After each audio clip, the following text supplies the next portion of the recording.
I guess it's done. Okay, welcome to the weekly live call in the HVAC Game School community, the Drive to Work Wednesday, and it's the first of the month. So we're officially in the fall season, doing fall PMs and stuff. Mhm. So I hope last week call was good and you learned something about fall PMs. And yeah, I've been doing more of them, and I've actually been finding gas heaters that are not working, which right now nobody cares about, but that's why we're doing the PMs now, so we can get ahead of the people and when they need the heating. Because next time we go back, it's 3 months from now. That will be either end of December or beginning of January. Hmm. That's like in the middle of the cold season, which depending on where you are in the United States, if you're in Florida, it just means it's a little less hot. But if you're up north, maybe they're already getting snow now. I don't know. Maybe, Yeah. maybe. Well, anyways, okay, so today, I was wondering about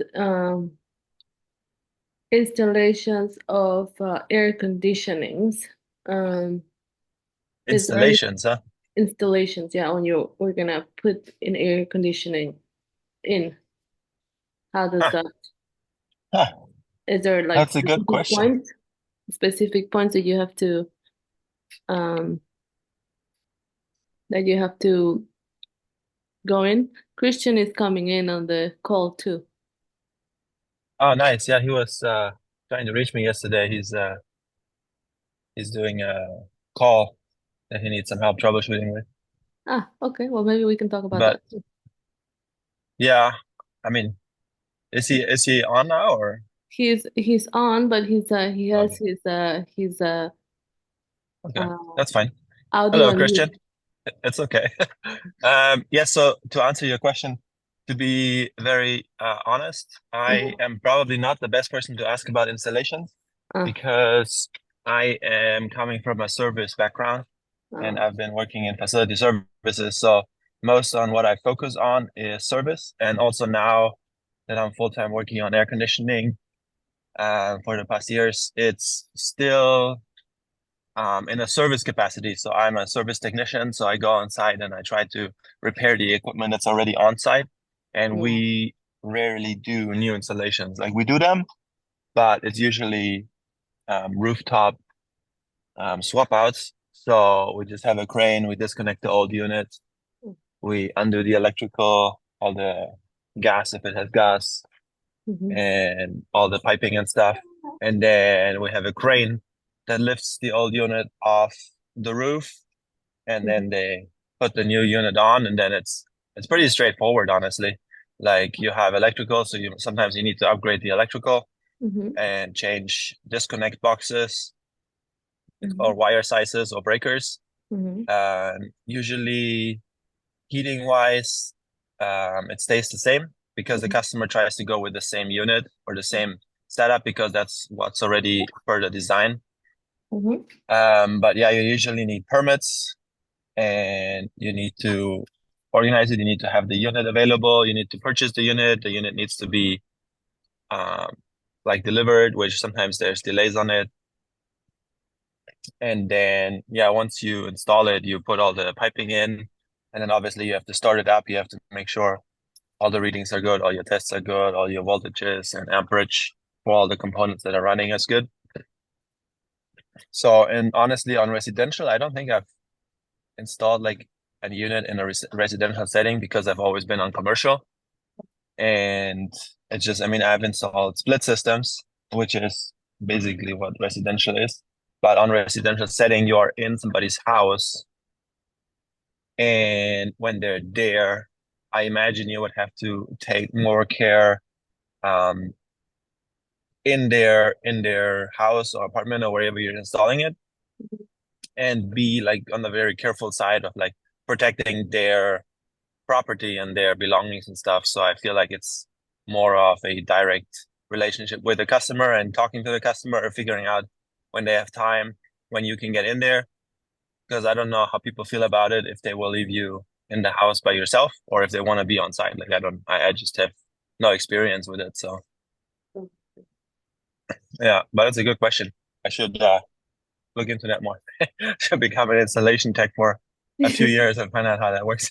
Okay. Well, I just don't know Yeah. if it was like a specific, points of awareness that we shall be. Yeah, I mean, if you're thinking from a installation perspective, you just have to think through the entire process of what does it take to install an air conditioner. And if you have to remove one first, you have to think of where is it located? If you're thinking about a residential setting, is it located in a closet? And you have to maybe demo some walls to actually get to it, because some installations are so messed up that you actually have to remove sheetrock and walls to get the unit out. And then on some units, the new units have ducting in a different place.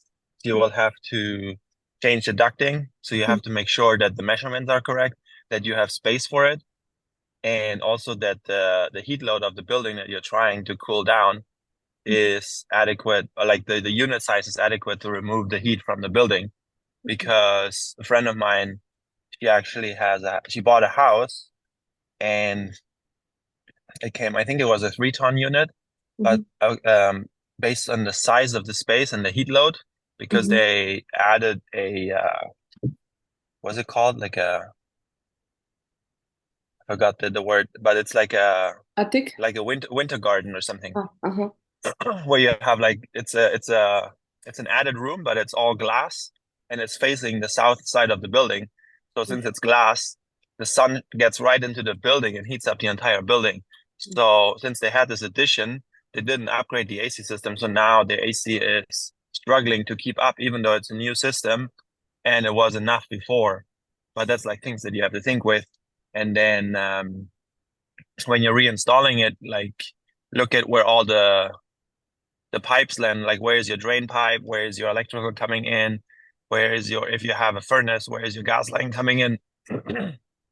And you have to think about all these things, and then obviously get the appropriate permits. And every state is different, so you have to be aware of the codes in your area, which is why in many states you have to be licensed to be an air conditioning contractor and be able to do that, because you're learning about installation, duct sizing, electrical codes.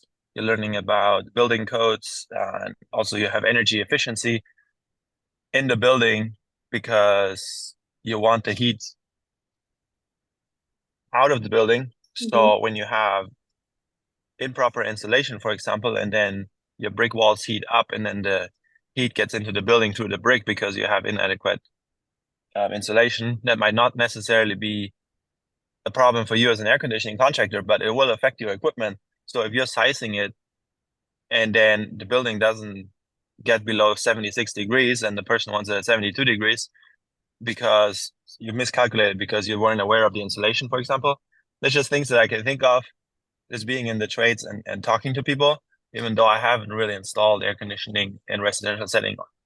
Like, really, that's all things that you have to be aware of if you want to get into that and do installation. And I would say, especially when you're starting out, maybe try different things. Try like focus on duct work, focus on new installations, maybe focus on trying service calls and see what you like more, because there's different avenues in air conditioning that you can pursue.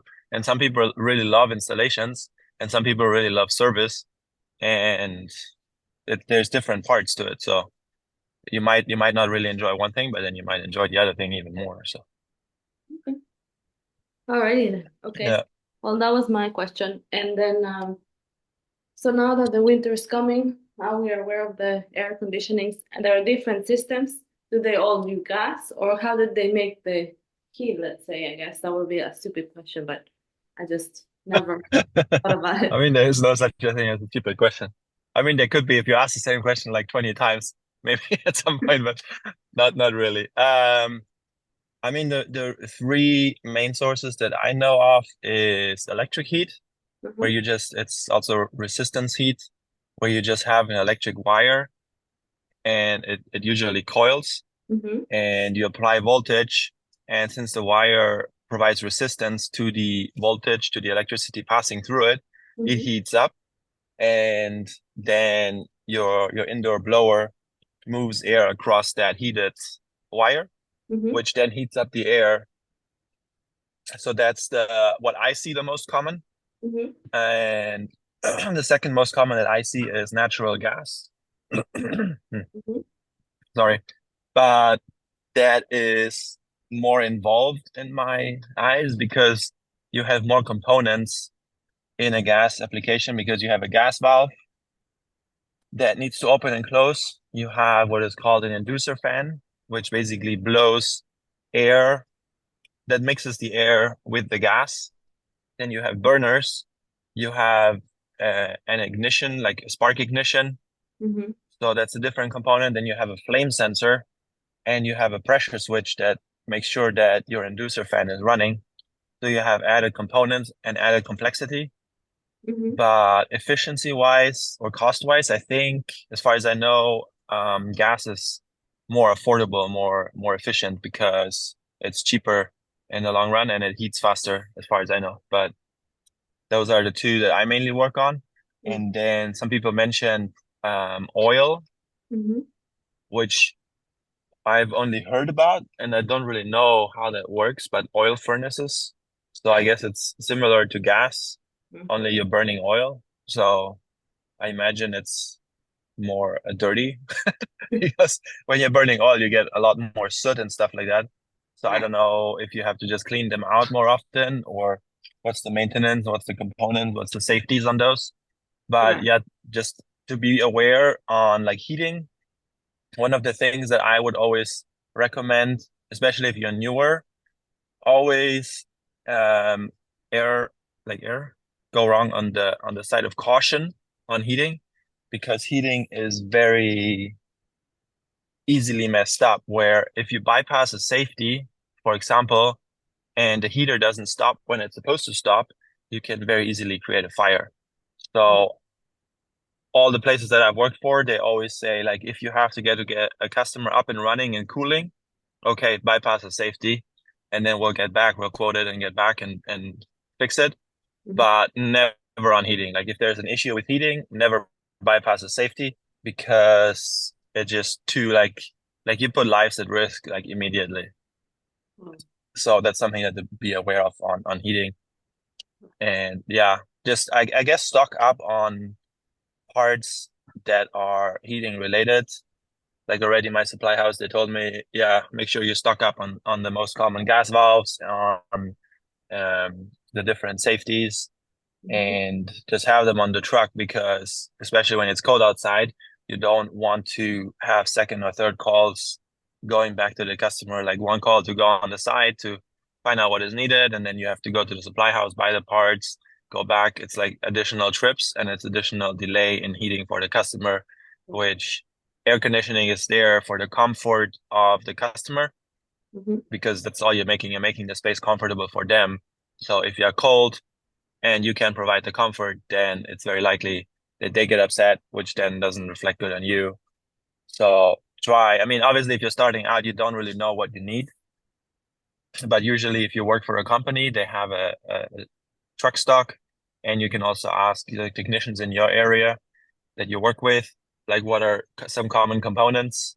Mhm. And um, yeah, like for me, like high limit switches, like high limit safety switches, Mhm. which is basically a switch that is installed on heating elements.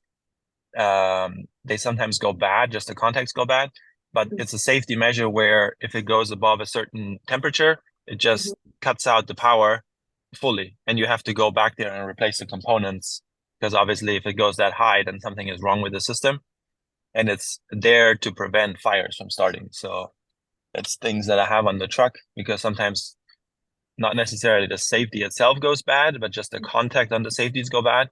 Mhm. So you always want to make sure that they're good and functional as intended. Okay. Those are the few that I know about, and then I probably should learn more about oil because I have not worked on that. But if there's people that want to find out about it, then I should probably know about it. So Okay. it's always learning something new. Yeah. Okay, well, I guess that concludes our call, but I don't know if Christian wants to say nothing. But otherwise, that's all that we have. You're not sure if he wants to say nothing.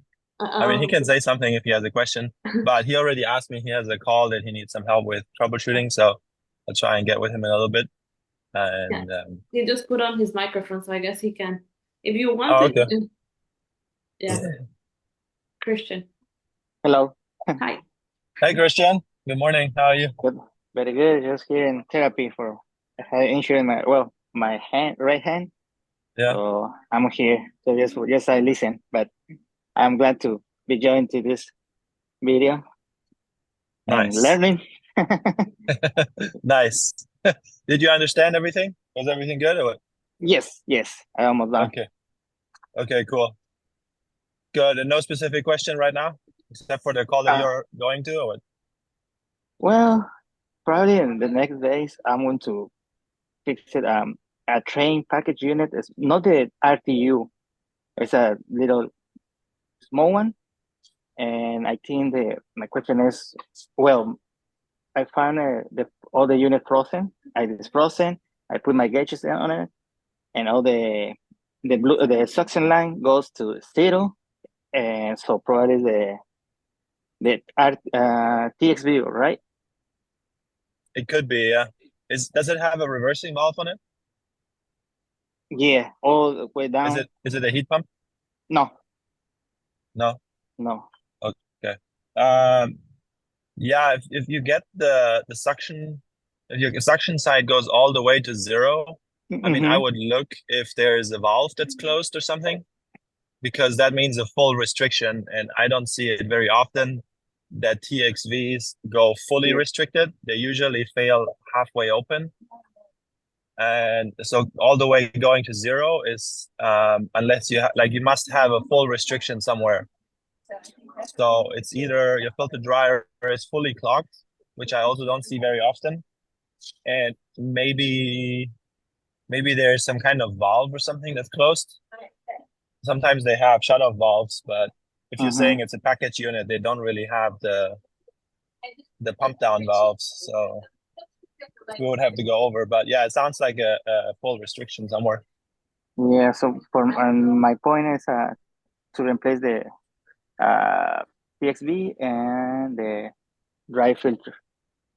Yeah, that's Right. most likely cause. Yeah. Yeah, because it was running very good. So just I heard the noise. I went out there and wow. So I turned it off and then it's frozen. I put the How gauges long and how long uh, does it take to go to zero? Is it like instantly or? yes, Oh, yes. okay. Yeah, that's a full restriction somewhere. So Mm-hmm. when you replace the TXV, when you quote it, make sure you blow nitrogen through the system to make sure that you don't have a restriction somewhere else. Like Okay. once Uh, once you remove the TXV, make sure that you just blow the nitrogen through one side so it comes out on the other side. That will help you to identify if there's another restriction in the system somewhere. okay. I didn't know, but I already know. Yeah, I learned the hard way. So. Right. Yes. Yeah. All right, man. Are you going to your call at 9 o'clock? Are you there already, or the one you talked to me about yesterday? No. Other way. It's to me. Yes. Can you repeat, please? Oh, are you going to the call that we were talking about yesterday, or no? No. Oh, maybe am I mixing it up? Maybe I'm mixing it up.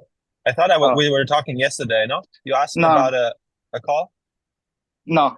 Oh, yeah. No. No, not really. No, okay. Maybe I'm confusing it. Maybe too many people asking me questions. Sorry, Right. man.